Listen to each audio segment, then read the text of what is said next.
শিক্ষার্থী বন্ধুরা, তোমাদেরকে আমার অনলাইন ক্লাসে স্বাগতম জানাচ্ছি। আজ আমি অনার্স তৃতীয় বর্ষের একটি গুরুত্বপূর্ণ topic regulation of protein synthesis নিয়ে আলোচনা করব। আমিষ সংশ্লেষণের নিয়ন্ত্রণের এই পদ্ধতি থেকে তোমাদের পরীক্ষায় বারবার প্রশ্ন আসছে। তোমরা মনোযোগ সহকারে ক্লাসটি করবে। আর আলোচনায় আছে আমি খালেদা নাসরিন, প্রভাষক প্রাণীবিদ্যা বিভাগ, সরকারি Sadat college, Tangail. Regulation of protein synthesis বা আমিষ সংশ্লেষণ নিয়ন্ত্রণ ব্যাপারটা যদি এখনও গবেষণাধীন, মানে এই প্রক্রিয়াটি কিভাবে ঘটে তা নিয়ে এখনও গবেষণা চলছে। তবে ব্যাপারটা খুবই সিম্পল। তোমরা সকালে কি খেয়েছো? ধরে নিই 1 গ্লাস দুধ খেয়েছো। তো দুধের শর্করাকে কি বলা হয়? ল্যাকটোজ বলা হয়, তাই না? এখন এই ল্যাকটোজটা কি করতে হবে? তোমার পেটে গিয়ে হজম হতে হবে। হজমের জন্য কি দরকার? এনজাইম দরকার। আমরা জানি সকল এনজাইমই হচ্ছে প্রোটিন। তাহলে এই এনজাইমটা কোথা থেকে আসবে? আমার দেহের মধ্যে বা তোমার দেহের মধ্যে সিনথেসিস হতে হবে বা নতুনভাবে তৈরি হতে হবে। এখন তুমি দুধ খেয়েছো বলেই কিন্তু দুধটা হজম হওয়া দরকার। আর দুধটা যদি না খেতে, তাহলে কিন্তু দুধটা হজম হওয়ার প্রয়োজন পড়তো না, অর্থাৎ এনজাইমের বায়োসিনথেসিসের প্রয়োজন পড়তো না। ঠিক আছে? তাহলে এই যে তুমি দুধ খেলে, দুধের ল্যাকটোজটা তোমার জন্য আমিষ সিনথেসিসের আবেশক হিসেবে কাজ করবে, মানে ওকে আবিষ্ট করবে যে আমিষ সিনথেসিস প্রক্রিয়াটি, প্রোটিন সংশ্লেষণ প্রক্রিয়াটি যাতে চলে। আর যদি তুমি এই ল্যাকটোজটা না খেতে, তাহলে কিন্তু তোমার শরীরের ভিতরে এই প্রোটিন সংশ্লেষণটা চলতো না। তাহলে বাইরের যে পদার্থটি, বাইরের যে বিক্রিয়কটি তোমার দেহের মধ্যে প্রবেশ করলো, একে আমরা আবেশক বলবো। আবার আমাদের দেহের মধ্যে বিভিন্ন ধরনের আমিষ তৈরিকারী অ্যামাইনো অ্যাসিড অটোমেটিক্যালি উৎপন্ন হয়। এক্সাম্পল হিসেবে যদি ধরি আর্জিনিন অটোমেটিক্যালি তৈরি হয়। তো আর্জিনিন তৈরি হওয়ার জন্য বিভিন্ন ধরনের এনজাইমেরও প্রয়োজন পড়ে।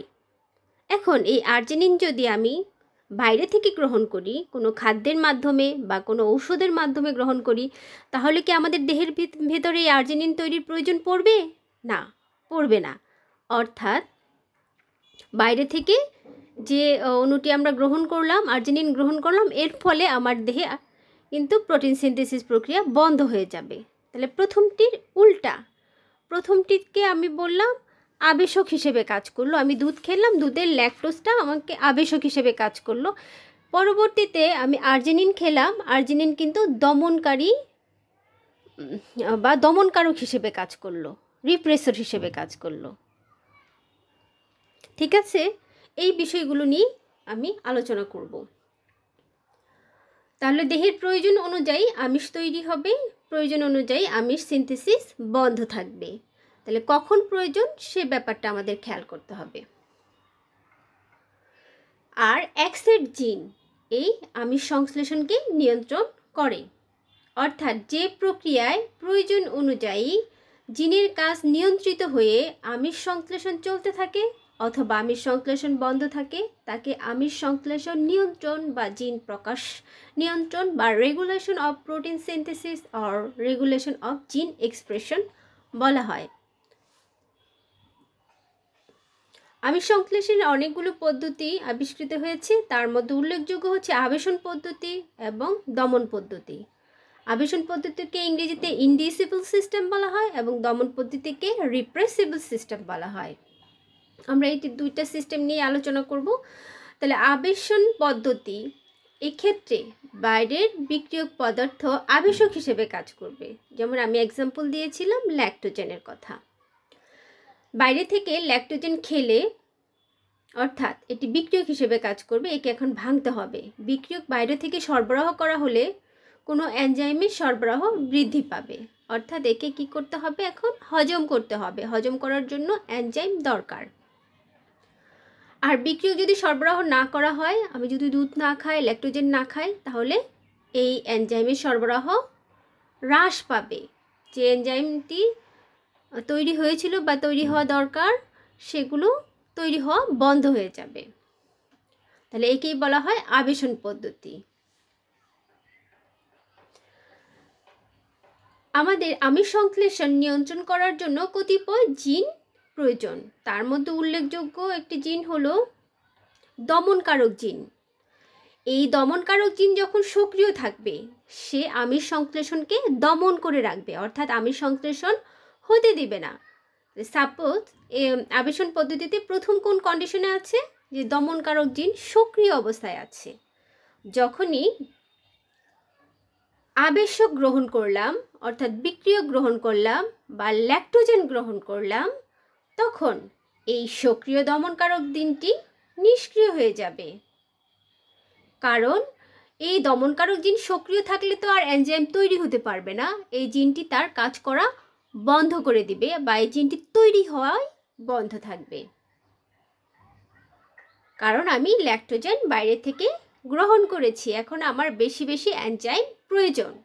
শিক্ষার্থী বন্ধুরা, তাহলে আবেশন পদ্ধতি কি? বাইরে থেকে কোনো বিক্রিয়ক দ্বারা দেহের আমিষ সিনথেসিসকে আবিষ্ট করবে, আমিষ সিনথেসিসকে প্রোটিন সিনথেসিসকে সে ত্বরান্বিত করবে। কারণ ল্যাক্টোজেন ভেঙে আমরা জানি কি তৈরি হয়, গ্লুকোজ এবং গ্যালাক্টোজ তৈরি হয়। আর এর জন্য যে এনজাইমটি লাগে তাকে বলা হয় বিটা গ্যালাক্টোসাইডেস এনজাইম। আর যখন আমি ল্যাক্টোজেন গ্রহণ করা বন্ধ করে দিব বা ল্যাক্টোজেন আমি দুধ গ্রহণ করিনি, তখন কি অবস্থা বিরাজ করবে? এই দমনকারক জিন যদি নিষ্ক্রিয় অবস্থায় থাকে, মানে অধিক এনজাইম তৈরি হতে থাকে, তখন এনজাইম তৈরি করা বন্ধ করে দিতে হবে, না হয় এনজাইমটা আমার দেহের জন্য ক্ষতিকারক হবে, আমার দেহকেই হয়তো হজম করে ফেলতে পারে। তাহলে এই এনজাইম তৈরি করা বন্ধ করার জন্য তখন নিষ্ক্রিয় দমনকারক জিনকে সক্রিয় করতে হবে। আর এর জন্য দায়ী হচ্ছে রেগুলেটর জিন। এই রেগুলেটর জিনটি নিষ্ক্রিয় দমনকারক জিনকে সক্রিয় দমনকারক জিনে পরিণত করবে। এভাবেই আমিষ সংশ্লেষণ নিয়ন্ত্রিত হবে এ পর্যায়ে। তাহলে একবার আমিষ সংশ্লেষণ স্টার্ট হচ্ছে, আবার আমিষ সংশ্লেষণ অফ হয়ে যাচ্ছে। আর এর জন্য দায়ী কী কী জিন? রেগুলেটর জিন। রেগুলেটর জিন কাজ করা হলো দমনকারক জিনের উপরে। দমনকারক জিন কখন তৈরি হতে হবে, কখন কাজ করাতে হবে দমনকারক জিন দ্বারা, তো কখন কাজ করানো বন্ধ রাখতে হবে, এটি রেগুলেটর জিন নিয়ন্ত্রণ করবে। আর সেটি ডিপেন্ড করবে বাইরে থেকে আমি কিছু খেয়েছি বা খাইনি।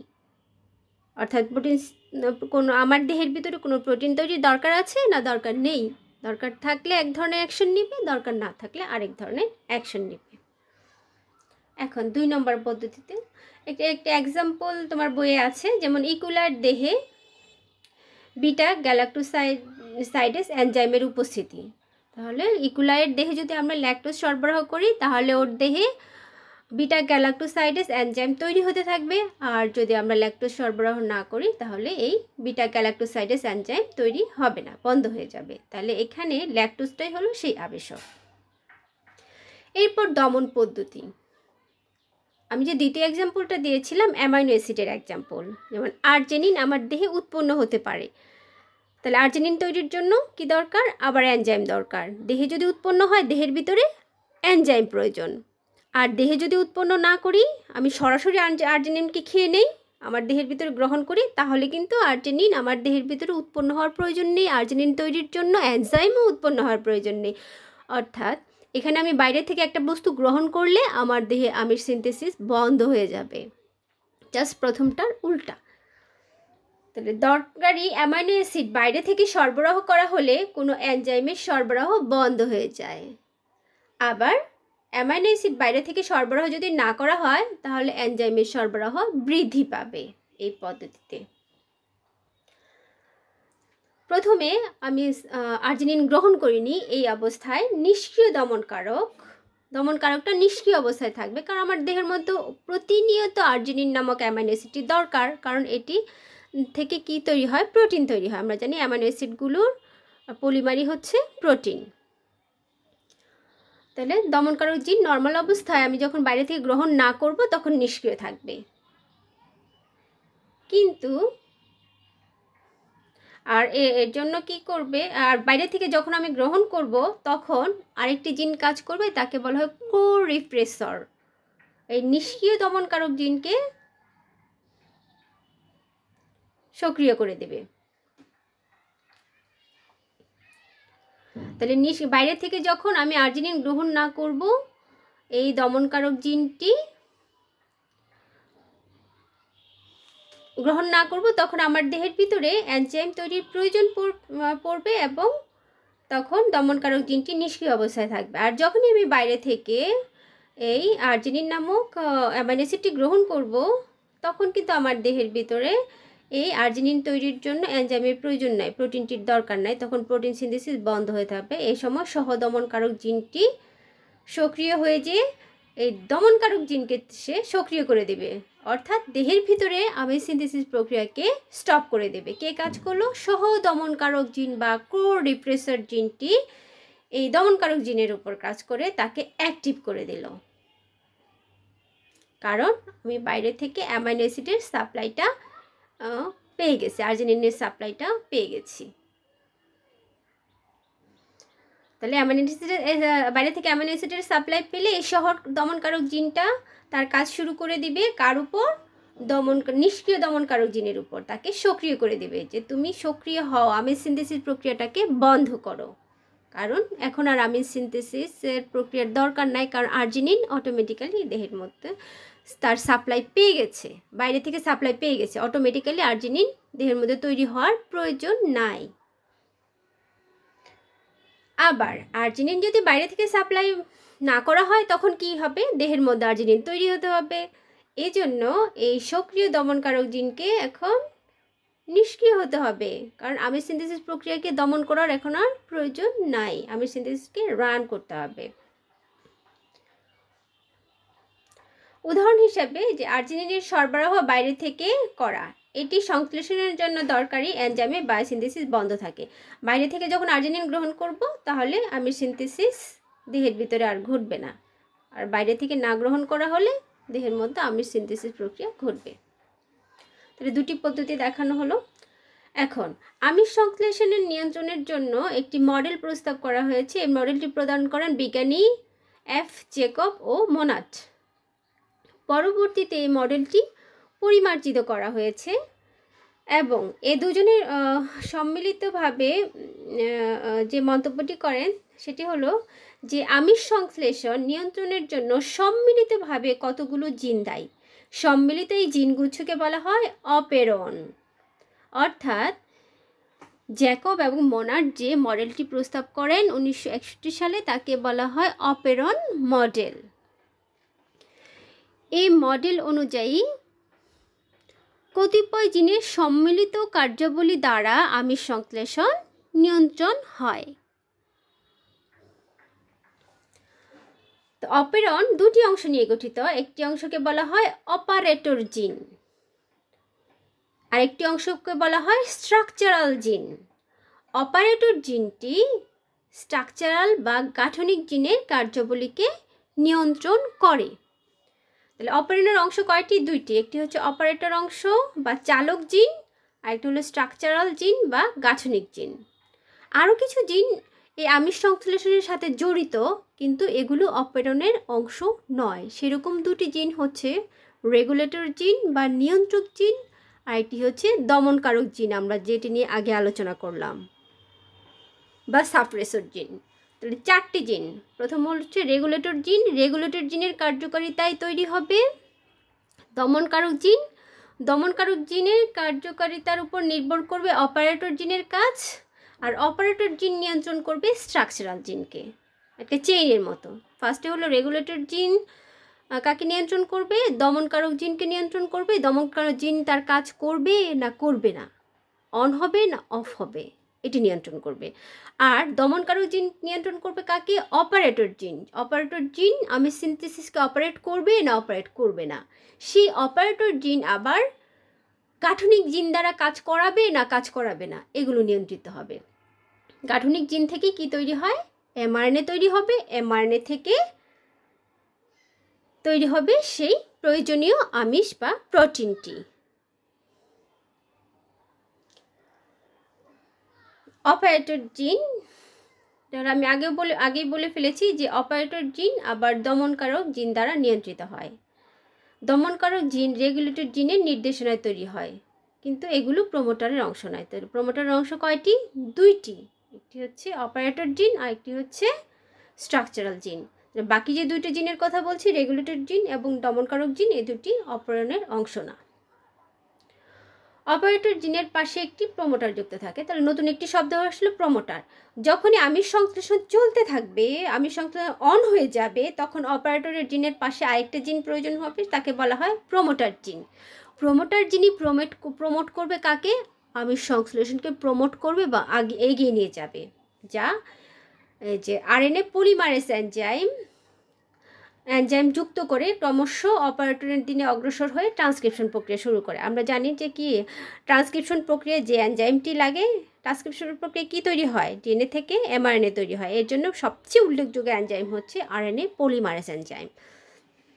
অপারেটর জিন, তাহলে প্রোমোটার কি করে? এই পলিমারেজ এনজাইমকে সক্রিয় করে তোলে। কখন? যখন আবেশক উপস্থিত, অর্থাৎ আমিষ সংশ্লেষণ দরকার। আবার আবেশক যখন অনুপস্থিত থাকবে, তখন কি করবে? রেগুলেটর জিন দমনকারক জিনের উপর ক্রিয়াশীল থাকবে, দমনকারক জিনকে সক্রিয় করে দেবে এবং দমনকারক জিনকে সমস্ত আমিষ সংশ্লেষণ প্রক্রিয়াকে দমন করে ফেলবে, যে নো প্রোটিন সিনথেসিস এখন প্রয়োজন নেই। তাহলে অপারেটর জিনের কাজ, অর্থাৎ টোটাল অপারেটরের কাজকে বন্ধ করে দেবে। তাহলে এই জিনগুলো, চারটা জিনের নাম আমাদের মনে রাখতে হবে: রেগুলেটর জিন, অপারেটর দমনকারক জিন, অপারেটর জিন এবং স্ট্রাকচারাল জিন। এই চারটা জিন মিলে আমিষ সংশ্লেষণ নিয়ন্ত্রণ হয়। এর পাশাপাশি আরেকটি জিন গুরুত্বপূর্ণ, সেটা হলো প্রোমোটার জিন। যখন আমিষ সংশ্লেষণ স্টার্ট হয়ে যায়, তখন প্রোমোটার জিন আরএনএ পলিমারেজ এনজাইমকে যুক্ত করতে সাহায্য করে। আর আরএনএ পলিমারেজ এনজাইমটাই কী করে? এমআরএনএ সিনথেসিসের জন্য দায়ী এনজাইম। এমআরএনএ তৈরি হলেই তো তৈরি হবে, আমিষ তৈরি হবে, তাছাড়া তো সম্ভব না। এখানে একটি অপেরন নিয়েছি, যা হচ্ছে ইকুলায়ের অপেরন। এই অপেরনে একটু খেয়াল করো যে কি রয়েছে। রেগুলেটর জিন আছে, রেগুলেটর জিনের পাশে আছে প্রোমোটার জিন, এ হচ্ছে রেগুলেটর জিন, এর পাশে হচ্ছে প্রোমোটার জিন, তার পাশে হচ্ছে অপারেটর জিন। আর এইটুকু হচ্ছে সেই গাঠনিক জিন, যেটা থেকে এমআরএনএ, এই যে ল্যাকটোজ এমআরএনএ তৈরি হয়েছে, এমআরএনএ তৈরি হবে। এমআরএনএ থেকে বিভিন্ন ধরনের এনজাইম, যেমন বিটা গ্যালাক্টোসাইডের যখন যেটা দরকার সেটা তৈরি হবে। যখন রেগুলেটর জিন আমিষ সংশ্লেষণকে রান করবে, তখন এমআরএনএ তৈরি হবে। রেগুলেটর জিন কি করবে? দমনকারক জিনকে নিষ্ক্রিয় করে দেবে। দমনকারক জিন তখন আমিষ সংশ্লেষণকে আর দমন করবে না। দমন যখন না করবে, তখন আমিষ সংশ্লেষণ তৈরি হবে, আমিষ সংশ্লেষণ চলতে থাকবে। আর রেগুলেটর জিন যখন দমনকারক জিনকে সক্রিয় করে দিবে, তখন দমনকারক জিন টোটাল আমিষ সিনথেসিস প্রক্রিয়া, এই টোটাল প্রক্রিয়াটাকে বন্ধ করে দেবে। শিক্ষার্থী বন্ধুরা, আমি আশা করছি কিভাবে আমিষ সংশ্লেষণ নিয়ন্ত্রিত হয় তোমরা বুঝতে পেরেছ। তোমাদেরকে পরবর্তী ক্লাস দেখার আমন্ত্রণ জানিয়ে আমি আজকের মতো শেষ করছি। তোমরা যদি এই অংশটা বুঝতে পারো, আমি আশা করব যে তোমরা প্রোক্যারিওটিক কোষে কীভাবে আমিষ সংশ্লেষণ নিয়ন্ত্রিত হয় তা ব্যাখ্যা করতে পারবে।